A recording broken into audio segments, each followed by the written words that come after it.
Hello and welcome. This is Paul Sandhu. So, our world is filled with evidence of prehistoric civilizations having existed. And by prehistoric, I mean, something, civilizations and structures and cities and buildings which do not fit into the narrative of recorded history, at least as it is taught by mainstream historians. Okay, so there are other histories which are not acknowledged as histories, but such as, for example, in the Bible. The Bible is a complete book of history. Whether one believes in the Bible or not is not the issue here. What Bible does record history of creation right from the beginning into the eternal future. So the Bible is a complete book of history which explains the creation of the heavens and the earth, of the cosmos, of man, of other creatures such as angels. So there is a great depth of history in this work. And of course, then we have mythologies, legends, stories, even such as that of Atlantis. And if there was no evidence to support these stories, then one could say that it is all fiction. However, as this video will show you, this is one of my older videos which I'm just updating and reposting, in which you shall see that there is so much evidence about worlds having existed right here that were not obviously made by what we call modern man. Then there has to be a history of prehistory, let's say. So this is what I'm trying to do here, is piece together the history of prehistory, and from the pages of the Bible, from various mythologies, myths, legends, from the findings of megaliths and other structures, which actually the prevalence of which is so great that for most people think that they only find these places in like Peru and Machu Picchu, etc.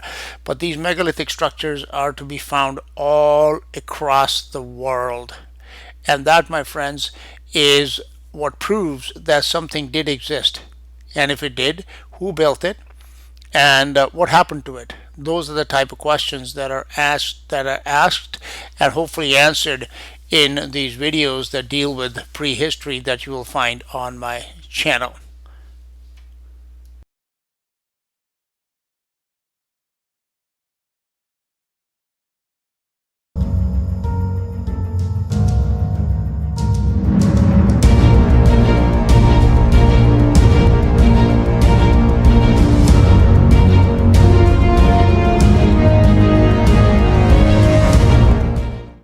Greetings, fellow travelers on the journey to truth. And since Jesus Christ is the truth, that's where our journey begins and ends. Okay, He is the Alpha and Omega. So He is our starting point and He is our destination. Anyhow, I have been doing a series on Bible history, and of course, since this information is very new to most listeners, it naturally raises some questions.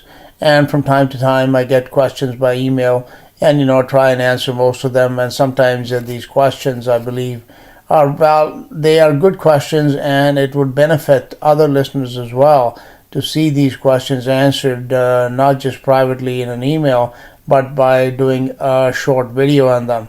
So here's a question from a listener by the name of Michael, who sent this to me a little while ago, and I was planning on answering it earlier, but then YouTube, of course, as some of you are aware, threw a loop by deleting my channel, most without any reason whatsoever, because I speak the truth on it. I guess that was the reason why, and truth is not welcome in this world. Anyhow, we will continue to speak the truth. We will continue to speak about Jesus Christ. We will continue to speak about the Bible. We will continue to speak about God's holy word, and those who will listen, they will listen, and those who don't, they won't. So that's, everybody's own choice. Anyhow, this question has something to do with the teaching that the sons of God of Genesis chapter 6 and the book of Job, they were men that came before Adam. That Adam was not the first man, like our first flesh and blood creature, intelligent flesh and blood creature that God created. There have been others that came before him. And this, of course, is supported very much by just the sheer evidence. Actually, I'm going to be doing a video very shortly on all the megalithic ruins around the world, and it'll shock people, I think, to see how many of these ruins are scattered all over the earth.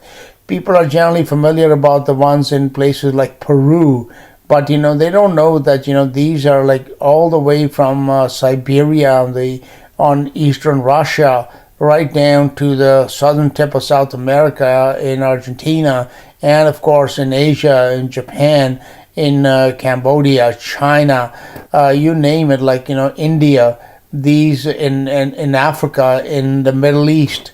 It is so much evidence that there have been other civilizations quite different from our own, and they are, of course, and this earth is not inhabited by angels. It's always been inhabited. It was designed for corporeal flesh and blood creatures. So there were flesh and blood men, and some of these men or some of these flesh and blood creatures were what we call giants, of very gigantic stature, as a matter of fact.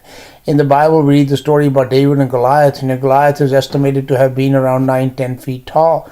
But we're not talking about just 9-10 feet tall giants. Okay, these giants that we would consider to be giants today, 9 or 10 feet tall, they were like grasshoppers in the sight of some of these titan-sized giants that have existed in the past. Even in the book of Amos, we can read, God said, I destroyed the Amorite, whose height was as the height of cedars. Cedars can grow to be how tall? 40, 50 feet tall? So what? The Bible confirms that, these type of creatures, both of every shape and size, and have existed here. They have built worlds here. They have destroyed worlds here. And the evidence is all across. It is undeniable. Alright, so that video will be coming shortly with lots of, video evidence of these ruins, which will boggle people's minds as to how they're scattered everywhere, even in Montana, in the United States, the megalithic ruins, and most people don't know that they exist, because these are the type of things which put which throw a wrench in this official Big Bang evolution model that has been shoved down our throats. It disproves it vehemently that this is not possible, that more advanced civilizations than our own have existed right here, and therefore this idea that a monkey became a Neanderthal man, and this and that, it was the caveman, and now suddenly we are we have these flying crafts and we are jetting around the world and all this kind of stuff. Did it all happen with evolution? No, it didn't. Actually, the world has been in a state of deterioration rather than in a state of construction for a very, very long time. And technology has existed that far surpasses that which exists even today. So that is why governments and, powers that be, they have worked very hard to keep people, they actually close a lot of these areas off where these ruins are to be found. And because a lot of these are in remote places, like in Russia, for example, they're not easily accessible, especially by the average person. But in this age of the internet, like you can go and you can just Google, like, on YouTube, for example, do a search in megaliths, and it'll boggle your mind how many websites come up and how many different places in the world that have already been videoed. And can you imagine how many more there are that have not yet been seen, that we're not yet aware of, that might be buried under 20 feet of soil, or that might be inside the waters around the earth? It is, so that just shows you the extent of construction, the sheer number of people that have come and gone. It is totally mind-boggling. Today, the Earth's population is estimated to be 6-7 billion or somewhere around there. But I would venture to say that tens and tens of billions, if not hundreds of billions, and maybe even more people, and by people I mean, like that look like humans, have already come and gone. So the history of the past, it is like so much bigger and is so much greater. And that, my friends, is actually because history is his story, the story of God. It is because people estimate God to be very small. Therefore, they try and compress everything into small time frames, into small boxes, into, really something that they can comprehend with their mind. But they don't understand that our God is infinite, and therefore His creation has existed and will exist on a much bigger scale than we can ever imagine. And just because we do not understand what exact purpose God might have had in having all these creatures come into existence, we think that everything concerns just us. But God is working in many levels. He's working with the angels. He worked with these sons of God, and he still is, as we read in the book of Job, because they still exist in some world somewhere, like maybe right on this earth or up in the heavens somewhere. They do. All right. So what exact purpose they have served, we can comprehend some of them because they're related to us, but some of them may not be. So we don't understand all of the things that God has been doing. We think it's us and nobody else, but that is not the case. Okay, God's vision and God's plannings and God's purposes are on a much greater scale than we can comprehend. And just because we cannot have that sort of mental comprehension that he does, it doesn't mean that it has not happened, or what is going to happen in the future is going to be far bigger on a scale than we have been taught or we have ever thought possible. By the way, the video playing on the screen is by a person named Victor Camiseo, and it is titled More Photos of Megaliths 2017. I'll put a link to this in the description, and this, like I said, is just one of thousands of videos on these megalithic structures and ruins that are scattered across the face of the earth, and also inside the earth as well as inside the waters everywhere. So this is the email that I received from Michael a few weeks back, and the questions that he asked. And I will break it down into the different questions and try and answer each one of them one by one. So here's the email. I came across your video on YouTube while doing some reading and research on pre-Adamic man. Your interpretation of scripture is well laid out and fills in a lot of holes that the usual interpretations leave. The interpretation you and many others have does leave one overarching hole that I'm still trying to find an explanation to. Namely, there were pre-Adamic men, and these men races were corrupt. How do we reconcile that with the biblical teachings that sin came into the world through Adam? If the pre-Adamic men were corrupt, then sin was already in the world. I'm having trouble finding an explanation of that question in light of the idea of existing races existing before Adam. I'm trying to reconcile passages like Romans 5:12 and other similar passages with this theory. For example, I could logic that these other races fell when Adam fell, but that would mean that these other races and creation were perfect before Adam was created. But that does not appear to be the case. Also, that would leave the question of why God even made Adam to start with, if God had already created other men that had already sinned. If, on the other hand, the other men gods were descendants of Adam that moved away and became evil, that would reconcile the problem of the sin timeline. But that would not explain how men could have predated Adam by thousands of years. Do you have any thoughts on how, when, entered creation? How, when, I guess he missed the word sin, entered creation, if there were men before Adam? Or do you know of any videos on top of the head you could recommend? So anyhow, let me begin by answering the first question that Michael had, which is, the interpretation you and many others have does leave one overarching hole that I'm still trying to find an explanation to. Namely, there were pre-Adamic men, and these men races were corrupt. How do we reconcile that with biblical teachings that sin came into the world through Adam? Alright, so let's look at Romans 5:12. Whereas by one man sin entered into the world. What does it tell us? Sin entered into the world, and death by sin. So sin and death entered into the world through one man, which is that man Adam. Now, nowhere in the Bible does it tell us that that sin or evil was not present in God's creation before Adam was made.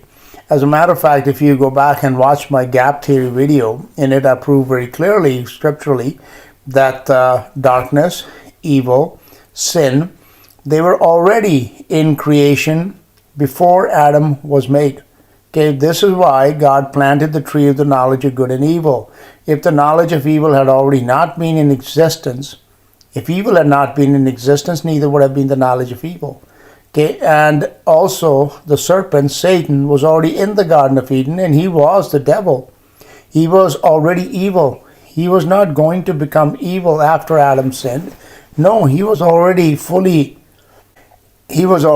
grown and matured in his evil, and he had already become the devil. All right, And in Ezekiel chapter 28:15, we read, that was in regards to the angel, the anointed cherub, that was perfect in thy ways from the day that was created till iniquity was found in thee. So we understand that iniquity or sin and evil began with the race of angels with the anointed cherub. When did this happen? After Adam was formed or before? Of course, all this happened a long time before Adam. That's how we got to be Genesis 1:2, that the earth was without form and void. It had become a ruined wasteland because of all the evil of the inhabitants of both the heavens and of the earth back in the day before Adam. Excuse my voice, I'm just recovering from a very, very bad cold, so I apologize for that. Anyhow, so that has already been shown that evil and sin were already there. They were not in the world, they were at the door. All Adam did was open the door and sin and death marched right in. Okay, but that does not mean that Adam was the originator of sin or evil in God's creation. The Bible is quite clear on that, okay? And I think I have proven that quite adequately, that evil existed a long time before Adam was made. And as a matter of fact, it had to exist before Adam was made. And now let's answer the other part of the question as to why evil must have existed both in the race of angels as well as in the race of men, the sons of God that came before Adam. Because, well, let me answer this question for you.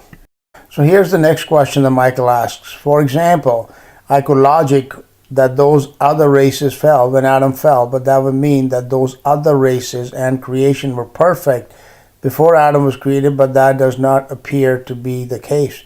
Well, actually, the Bible is quite clear that, there was a time of perfection, which I have covered in my Golden Age of Creation videos, that creation was perfect. Okay, there was no sin, there was no evil, there was no darkness in it until the day that this anointed cherub's iniquity was found in him. So that was the time when sin and evil entered into God's creation, not through Adam, but through this anointed cherub. So the Bible plainly teaches us that, okay? So I could logic that these races fell when Adam fell. No, there's no reason to logic that because the races, some of them had already fallen long time before Adam was made, okay? Also, that would lead the question of why God made Adam to start with if God had already created other men that had already sinned. Well, the sons of God are like, flesh and blood. They are genetically compatible with the race of Adam. This is why they were able to reproduce with the daughters of Adam in Genesis chapter 6. And they produced the mighty men, which were the heroes of mythology, like people like Heracles or Hercules, okay? Anyway, that I have covered in my previous videos as well on the sons of God. And if you haven't seen that, you can see that. Okay, so these sons of God had sinned. Some of them already had sinned. They had. And why would God make Adam? Okay, let's answer that question. So that is the question. Why would God make Adam? If he already had made men and some of them already had sinned, why did he not just, redeem them and do what Jesus did for Adam? That is a good question, and I like people when they ask good questions, and therefore let's see if we can find a good answer to this question. Now, before YouTube took down my channel, without any reason, I had posted some almost 300 videos, and a lot of them, probably close to 100 videos or so, were on Bible history, in which I covered extensively the ages of creation that have come and gone. And as I said in the introduction to this video, we don't understand everything that God is doing, okay? God is so multifaceted, and he's working on so many different levels that it is an impossibility for us to comprehend that. God is working with the angels, for example, and we know some of these angels fell, but what about the ones that did not? So God has a purpose for those angels. Same thing with the sons of God, men that God created in the beginning, about whom we read in Job chapter 38, verse 7, when all the sons of God shouted for joy when they saw the earth being made, because that was going to be their home. Okay, they were flesh and blood. All right, so some of these sons of men, sons of God, I know they did sin. Okay, this is where we get all the gods of mythology, like Zeus and Thor and Ram and Krishna in India and such. They are all even these were those sons of God. Some of the ones that sinned. Okay, what about the ones that did not? What purpose do they have? In Job we read, that they still meet God on the Mount of Congregation and they come and present themselves before it. What purpose are they serving for God? We don't know the exact answer to that, and we won't until we leave this world. Okay, when the knowledge in full is come, then we will understand what God exactly has been doing. But we are more concerned with these sons of God that sinned and they had interaction with the race of Adam, as we read about in Genesis chapter 6, for example. All right. So, if these sons of God, as this Michael asked, if they had already sinned, then what need was there for God to make Adam? Well, let me tell you, there is a difference between, although we are genetically compatible, that these races of these sons of God, they are genetically quite similar to the race of Adam. This is why they were able to, have relations and to produce offspring. But spiritually, they are quite different. Because when you understand the origins of these sons of God, that they originated with God in heaven, as we read about in Job chapter 38, that, when God was laying the foundations of the earth, the morning stars, which are angels, were already present, and these sons of God, who are humans, were already present. Okay? So their origination and their knowledge and understanding is of quite a different level than there was of Adam. Therefore, when they sinned while their eyes were opened. Whereas in the case of Adam and Eve, we know that it was their eyes, which is their spiritual eyes, and I've covered that in the past as well in this video titled, You Shall Be As Gods. So like I said, in the past I had way more videos, but still there are enough already in my new channel that people can go and refer to those videos, that the spiritual eyes of Adam and Eve are only opened after they eat the fruit of the tree of the knowledge of good and evil. Whereas, in the case of those sons of God, they were with God. Their eyes were already open right from the beginning. So when they sinned with their eyes open. Okay? This is the reason why there was no redemption for them, just like for the anointed cherub. They knew what they were doing. Whereas in the case of Adam and Eve, they did not. They had not seen any evil. They had not seen any sin. They had not seen any death. They did not understand what they were doing. Okay, this is the reason why it is written in 1 Corinthians, in Adam all die, in Christ everyone shall be made alive. And again, like I have done a series of videos on the topic of death, which will explain to you what it means that all shall be made alive. Which means that Adam and Eve, although they sinned, their sin was qualitatively different from that of these sons of God. And this is the reason why it was nobody from those original races that were chosen to be the vessel through whom God would incarnate himself. Okay? God would incarnate himself only through the race of Adam. Jesus Christ could only come through the race of Adam, not through the races of these original sons of God, because their sins were not forgivable. Okay? They were not pardonable, because they knew exactly what they were doing. Whereas just like the anointed cherub knew exactly what he was doing. But in the case of Adam and Eve, because they did not, they were deceived. Therefore, they were forgiven for what they had done. And it is this reason God used their sin and all the evil that they brought into this world to show and demonstrate to us his love. The unconditional love that he has. He loved us not because we are good or we are righteous, but despite our sinful and evil condition, he loved us. He had compassion on us because he understood that our forefathers, our first father and mother, they did not know the consequences of their action.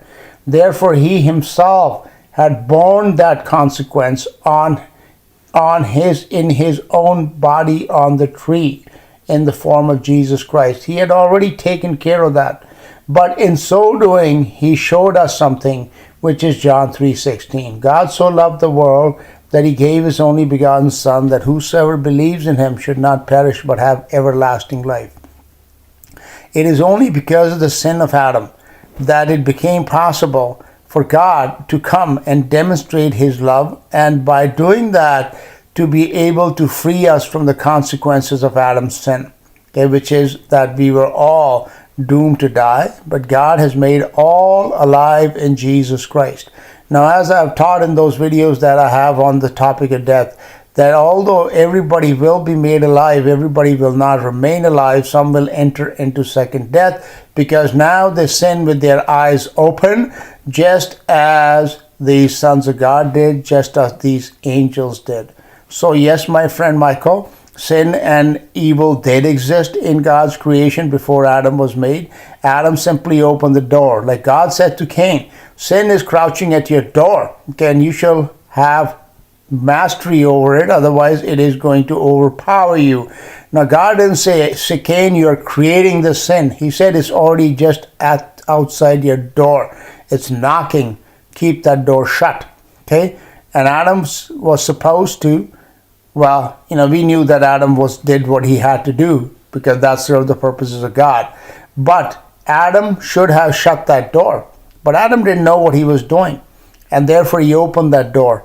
And what came rushing in was all of the evil that has existed in God's creation, all of the evil spirits, all of the demons, all of death, and all the other evil spirits. They came rushing into our world because Adam opened that door.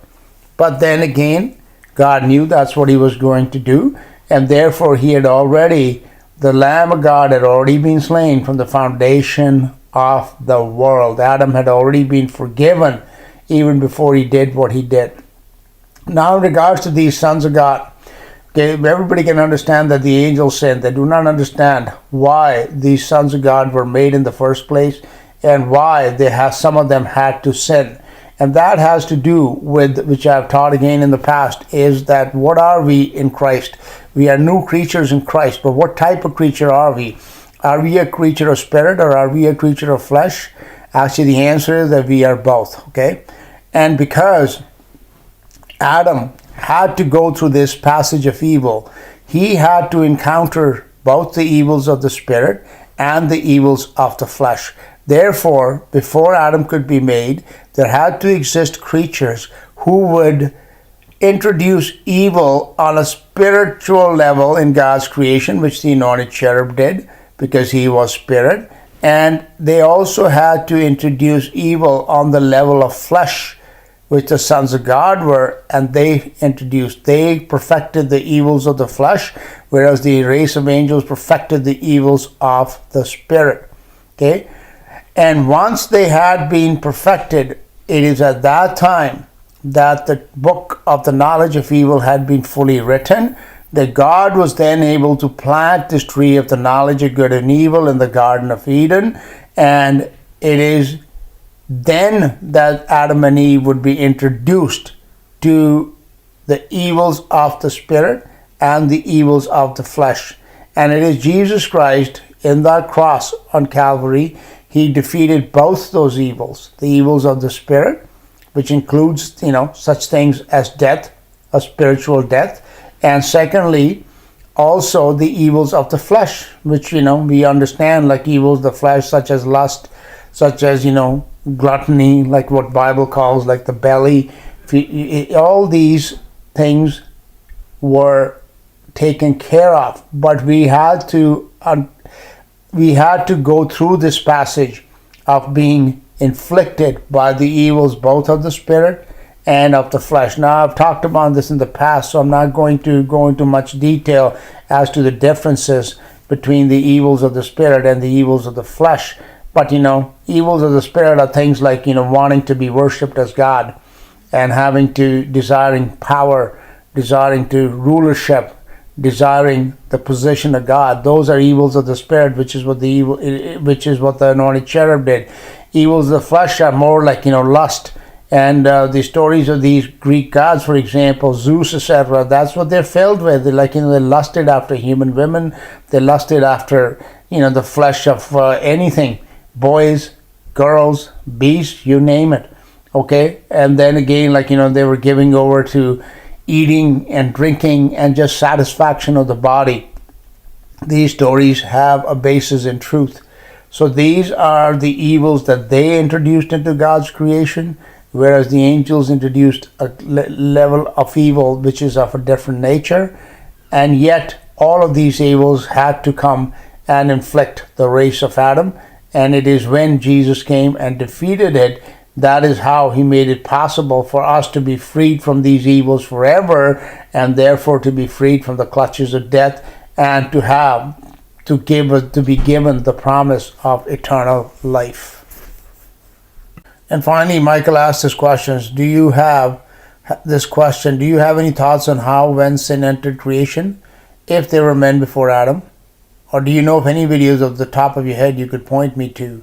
Well, Michael, yes, my Bible history playlist, you can go on my channel on YouTube, and I have a backup channel on Vimeo where also these videos can be found, and you can watch them all because they will answer a lot of these questions.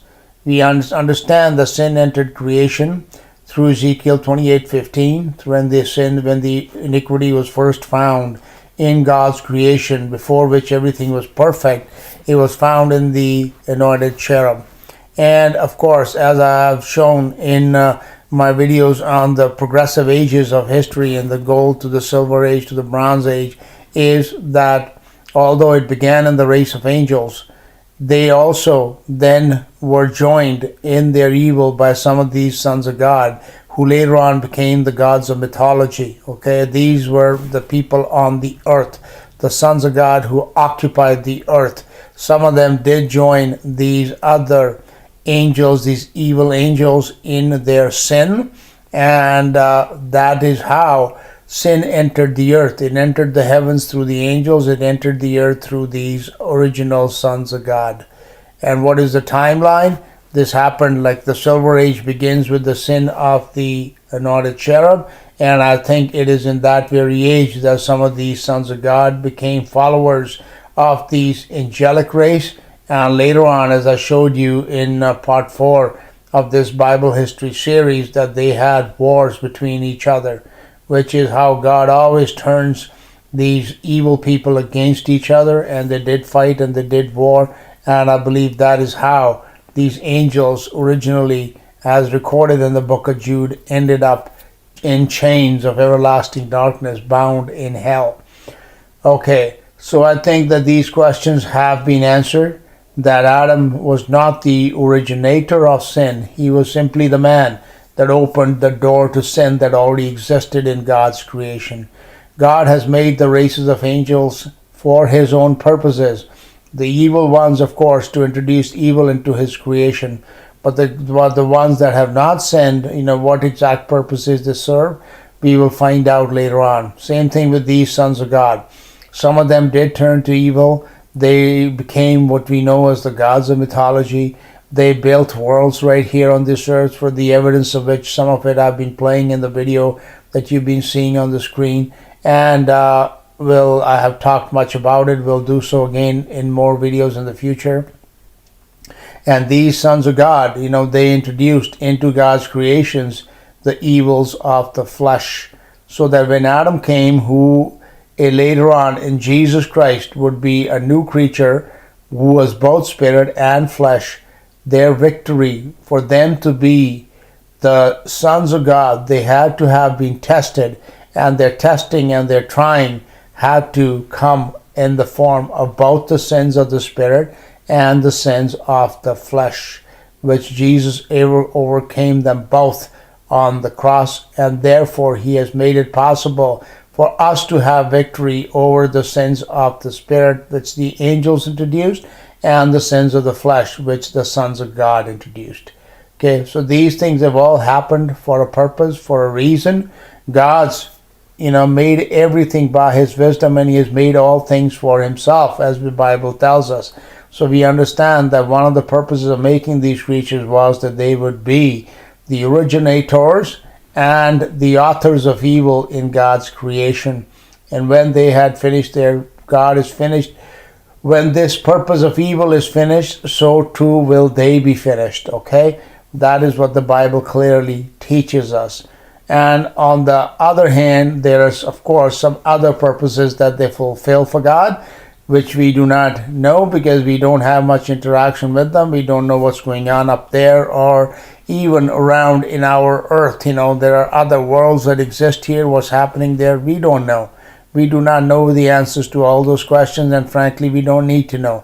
But we do understand that the history of ages past is mostly the history of the birth of evil, the growth of evil, the maturing of evil, and finally, when it came to be a full age and became absolute. And it is only when that had happened that the tree of the knowledge of good and evil could be planted in the Garden of Eden, and then God would set about to introduce the race of Adam to this evil through Satan by using Satan, and then he himself would use what happened after that event in the Garden of Eden to shower us with his love, to cover us with his forgiveness, to bring us from death into life if we will only believe. He did all that, and that was how he demonstrated not just to us but to all of his creation what love is.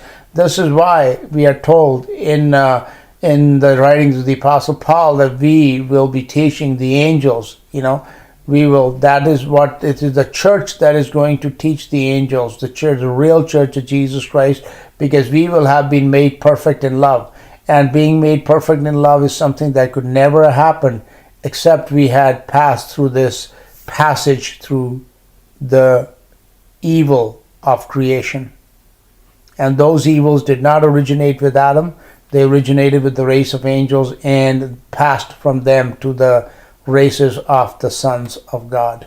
I hope this answers all these questions, and I'm glad people ask questions so we can all learn from them. And sometimes when I haven't really thought about these topics myself in some of these questions, then when I get around to studying, then it gives me more understanding as well. So I'm thankful for that.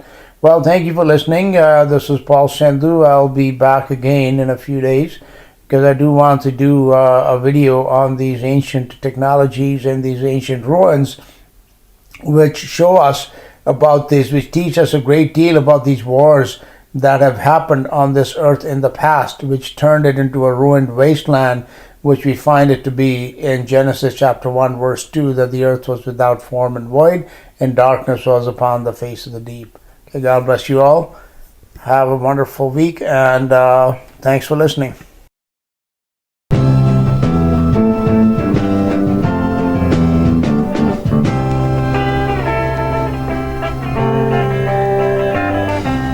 You don't need no loving, you don't need no bad times, you don't need no horoscope nor a microscope to see the message you're in. If you open up your heart, you'll see what I mean. Take a look at the Lord, it's the way for you to get clean. Just call on the name of the Lord and you'll be free.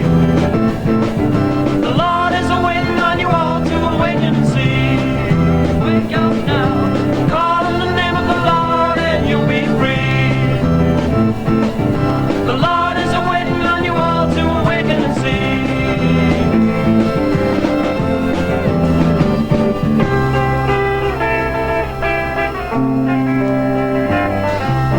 You don't need no passport, you don't need no visas, you don't need to designate or to emigrate before you get to Jesus.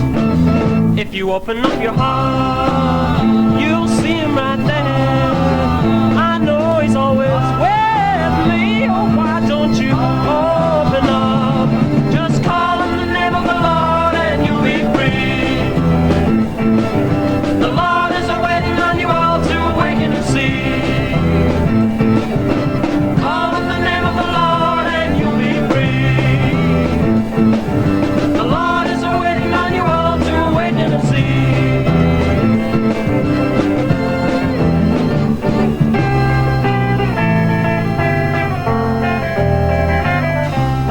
You don't need no churches. You don't need no temple. You don't need the rosary beads, nor the books to read to see that you are fallen. If you open up your heart, you will see him right there. You've been fighting